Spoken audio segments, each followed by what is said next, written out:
Hello everyone, and in this video I'll show you a fix for this simple and very easy problem on Discord that says you do not have any input devices enabled. So what you need to do is you need to open up your start menu and right here microphone settings, and here you'll go into microphone privacy settings. This will be set to off and just turn this on, and then scroll down and also turn allow desktop apps to access your microphone. Turn this on as well, and that should do it. And now when you open up your Discord and you join a voice channel,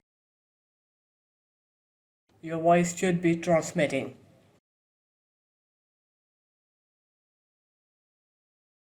So there you have it, guys. I hope you found this video helpful. If you did, leave a like, comment and subscribe to the channel, and I'll see you in my next one. Peace.